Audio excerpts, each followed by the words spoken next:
菜根谭 Tending the roots of wisdom. 265，俗不及雅，但反胜浓。265. Refinement surpasses the common, and subtlety triumphs over intensity. 菜根谭原文：滚冕行中，着一犁杖的山人，便增一段高峰；渔樵路上，着一滚衣的潮士，转添许多俗气。故知浓不胜淡，俗不如雅也。白话文注解：在衣冠华丽的达官显贵之中，出现一位手持犁杖的布衣，雅士的清高风采会更加耀眼；在渔妇樵夫中，身着华丽的官服，愈加显得俗气。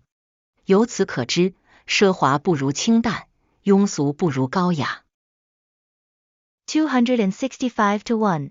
Among the splendidly attired high-ranking officials and nobles, the presence of a commoner with a simple walking stick would make the elegant demeanor of a refined scholar even more dazzling.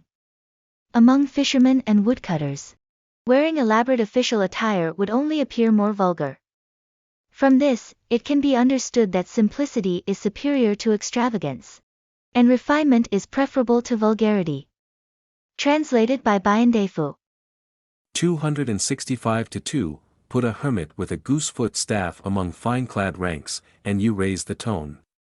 Add a court official in brocaded gown to the road traveled by woodcutters and fishermen, and you add vulgarity. Thus ostentation is not as good as simplicity, and immodesty cannot match good taste. Translated by Robert Aitken Daniel W. Wyckoff. 265-3. Allowing a country recluse with his rude walking stick into the ranks of officials in all their finery would raise the refined tone of the gathering. An official dressed in all his robes of state who joined a group of fishermen or woodcutters on the road would only make the company even more uncouth. So we can see from this that riches and ostentation are not as good as plainness and simplicity, and vulgarity cannot compare to refinement. Translated by Paul White. 265-4. Among the splendid and wealthy officials and nobles, if there is a commoner holding a rustic cane, the elegant and lofty demeanor of the literati will shine even brighter. Among fishermen and woodcutters, if one wears luxurious official robes, it appears even more vulgar. From this, we can understand that simplicity is better than extravagance, and elegance is better than vulgarity. Translated by Wen Lin. 266，出世涉世，了心尽心。266. Engaging in the world, yet transcending it. Understanding the heart completely. 菜根谭原文：出世之道，即在涉世中，不必绝人以逃世；了心之功，即在尽心内，不必绝欲以灰心。白话文注解：超脱凡尘俗世的方法，在于平日为人处事的磨练，不必离群所居，与世隔绝，明心见性的功夫，要在尽心尽力服务社会中去领悟，不必杜绝欲望，使自己了无生趣。266-1. The method of transcending the mundane world lies in the cultivation of one's behavior and interactions in daily life, without necessarily isolating oneself from society. The practice of understanding the true nature of the mind requires engaging wholeheartedly in serving society, rather than eradicating desires to the point of losing all interest in life. Translated by Bayandefu. 266-2. The way of transcending the world is in facing it. There is no need to escape by cutting off human contacts. The way to ease the mind is to exercise it fully. There is no need to shun all desires to extinguish thoughts. Translated by Robert Aitken Daniel W. Wyckoff. 266-3. The way to transcend the mean world is to temper oneself in the course of dealing with people. There is no need to retire from the world and stop associating with people. The way to purify one's mind lies in fully exercising its powers. There is no need to turn it into dead ashes by eschewing completely all worldly thoughts. Translated by Paul White. 266-4. The method of transcending the mundane and secular lies in the daily refinement of one's conduct and dealings with others, without the need to isolate oneself from society. The cultivation of clear understanding and insight should be practiced through wholehearted and dedicated service to society, without the need to eliminate desires and lose the joy of life. Translated by Wen Lin. 267. 身放闲处，心在静中。267. The body in a leisurely place. The mind in tranquility. 菜根谭原文：此身常放在闲处，荣辱得失，谁能差遣我？此心常安在静中，是非利害，谁能瞒昧我？白话文注解：坚持两袖清风，无染不贪，谁能用荣辱得失来差遣我呢？身心常处清明宁静的环境中，是非利害又怎能欺蒙我呢？ 267-1. Adhering to a life untainted by worldly desires. Who can manipulate me using matters of fame, disgrace, gain, and loss? When body and mind dwell in a tranquil and serene environment, how could trivial matters of right and wrong deceive me? Translated by Biandefu. 267-2. With this body habitually at leisure, who can sway me with honor and dishonor, success and failure? With this mind habitually in repose, who can confuse me with right and wrong, gain and loss? Translated by Robert Aitken Daniel W. Wyckoff. 267-3. If my body is often in a state of leisure, no considerations of either glory and shame or gain and loss can sway me. If my mind is constantly in a state of stillness, no considerations of right and wrong or benefit and harm can confuse me. Translated by Paul White. 267-4. Adhering to an untainted and unselfish way of life. Who can manipulate me with matters of honor and disgrace, gain and loss? When the body and mind are constantly in a clear and tranquil environment, how can right and wrong, advantage and harm deceive me? Translated by Wen Lin. 268. 云中世界，镜里乾坤。268. A world in the clouds. The universe in tranquility. 菜根谭原文：伫篱下，忽闻犬吠鸡鸣，恍似云中世界。云窗中，雅听蝉吟鸦噪，方知镜里乾坤。白话文注解：竹篱旁，忽然听到鸡鸣狗叫，就宛如置身于仙境之中。书房里，细听蝉鸣鸦啼，方才领悟宁静中自然之妙境。268-1. Beside the bamboo fence, suddenly hearing the crowing of a rooster and the barking of a dog. Feels like being in a realm of immortality. Inside the study, carefully listening to the chirping of cicadas and the calling of crows. One truly grasps the wondrous state of nature within tranquility. Translated by Biandefu. 268-2. By a bamboo fence, I hear dogs bark and chickens cluck, and I seem to enter the realm of immortals. By my study window, I hear cicadas whirr, ravens call, and I realize the true world of tranquility. Translated by Robert Aitken Daniel W. Wyckoff.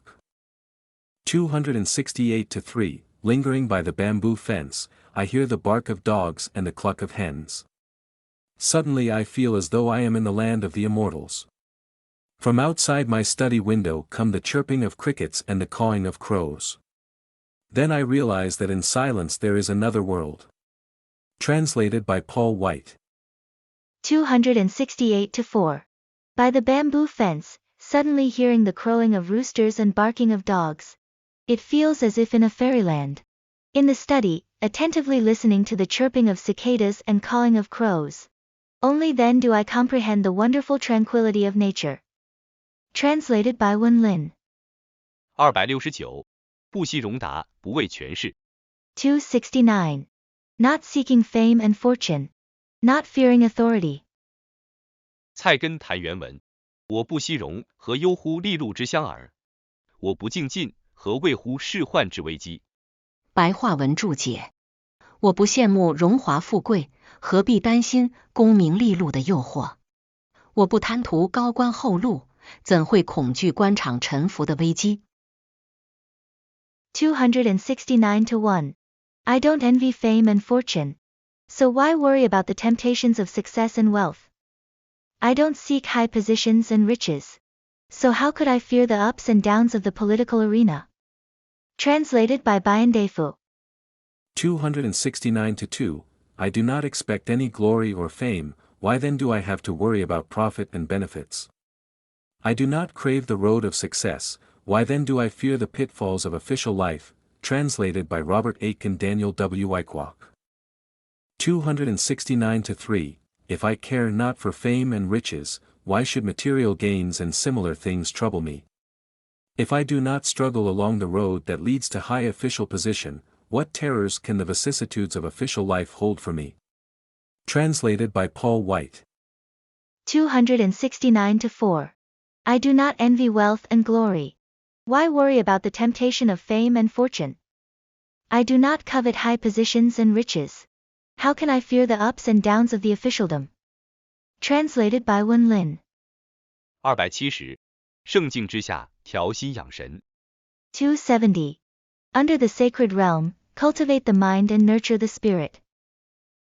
菜根谭原文：徜徉于山林泉石之间，而沉心渐息；怡游于诗书图画之内，而俗气潜消。故君子虽不玩物丧志，亦常借静调心。白话文注解：漫步在山林泉石间，世俗烦恼会渐渐平息；流连在诗书图画中，世俗欲望会暗暗消退。所以，有才德修养的人，虽然不能玩物丧志，但是也需要借静调心。270-1. Strolling amidst the mountains, forests, springs, and rocks. Worldly vexations gradually subside. Immerse yourself in poetry, literature, and paintings, and worldly desires will quietly diminish. Thus, individuals with moral character and cultivation, even though they can't neglect their responsibilities, also need to adjust their minds through such environments. Translated by Bayan Defu. 270-2, Lingering in the mountains among rocks and streams quiets the weary mind. Finding contentment in literature and paintings dispels worldly concerns.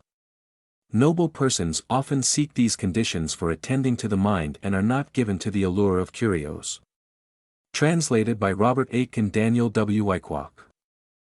270-3, Wandering among mountains and forests, springs and rocks, cravings for fame and fortune are wafted from the mind. In poetry, calligraphy and painting one effortlessly finds contentment and worldly stirrings pass away unnoticed. Thus, the virtuous man, without indulging in sensuous pleasures and losing his lofty aspirations, often finds a place where he can foster both body and mind. Translated by Paul White. 270-4. Strolling among mountains, forests, springs, and stones. Worldly troubles gradually subside. Lingering in poetry, books, and paintings. Worldly desires quietly diminish. Therefore, people with talent and virtue, though not abandoning themselves to pleasure, also need to adjust their minds through their surroundings. Translated by Wen Lin. 271. 繁华之春，不若秋时。271. In the bustling spring, it is not as fruitful as the autumn harvest. 菜根谭原文：春日气象繁华，令人心神怠荡，不若秋日云白风轻，兰芳贵馥，水天一色，上下空明，使人神谷俱清也。白话文注解：春天的气象茂盛华丽，生机勃发，令人心旷神怡，却不如秋高气爽，兰桂飘香，水天一色，天清地阔，使人感到身心俱爽。271-1. The vibrant and splendid atmosphere of spring brings forth abundant vitality, offering a sense of expansiveness and delight. Yet, it doesn't compare to the crisp and clear air of autumn, where the fragrance of orchids and osmanthus wafts. The sky and water merge into one, and the vastness of the clear earth provides a refreshing and invigorating experience for both body and mind. Translated by Bayan Defu. 271-2, Scenes in spring are ornate and rich, soothing and expanding the human spirit, but they cannot compare with scenes of autumn, when clouds are pure and the breeze is clear, orchids and cinnamon cast their faint fragrance, the sky and water share the same color, and the air is open and bright, all purifying the body and the mind. Translated by Robert Aitken Daniel W. Wyckoff. 271-3, in the spring the gorgeous brocade-like scene makes people light-hearted. But spring cannot compare to autumn, with its snowy clouds and clear breezes, the fragrance of orchids and osmanthus, and the sky and the water merging into the same color. In autumn the sky and the earth are vast and bright, bringing to the body and spirit a freshness without compare. Translated by Paul White. 271-4. The spring atmosphere is lush, gorgeous, and full of vitality, bringing a sense of expansiveness and delight to the heart and spirit. However, it doesn't compare to the crisp and clear autumn days, where the air is refreshing, the fragrance of orchids and laurels fills the air, and the sky and water merge into one. The clear expanse of the sky and earth creates a feeling of invigoration for both the body and mind. Translated by Wen Lin. 272. 得失家真趣，悟禅教玄机。 272. Attain the true essence of poetry. Comprehend the profound mysteries of Zen teachings. 菜根谭原文：一字不识而有诗意者，得诗家真趣；一计不参而有禅味者，悟禅教玄机。白话文注解：一个目不识丁的人，说起话来却充满诗意，这种人才算真正拥有诗人的情趣；一个从未参偈的人，说起话来却充满禅机，这种人才算真正觉悟了禅宗高深佛理。272-1. A person who is illiterate in characters yet speaks with poetic flair possesses the true essence of a poet. Similarly, an individual who has never formally engaged in Zen practice but speaks with deep insight reflects genuine understanding of the profound Buddhist principles of Zen. Translated by Baiandefu. 272-2, one who can't read a single word, but has a sense of poetry, is actually poetical. One who cannot chant a single Buddhist verse but has a proclivity for Chan is actually a master of profound satori. Translated by Robert Aitken Daniel W. Wyckoff. 272-3, a person who, knowing not a single letter, speaks words full of poetic cadences has reached the inner genius of the poet. A person who, having learned not a single Buddhist chant, speaks words full of Buddhist wisdom has plumbed the arcane mysteries of Buddhism. Translated by Paul White. 272-4. A person who is illiterate yet speaks with poetic grace is someone who truly possesses the sensibility of a poet. Similarly, a person who has never formally studied Zen poetry but speaks with Zen-like insight is someone who has truly awakened to the profound teachings of Zen Buddhism. Translated by Wen Lin.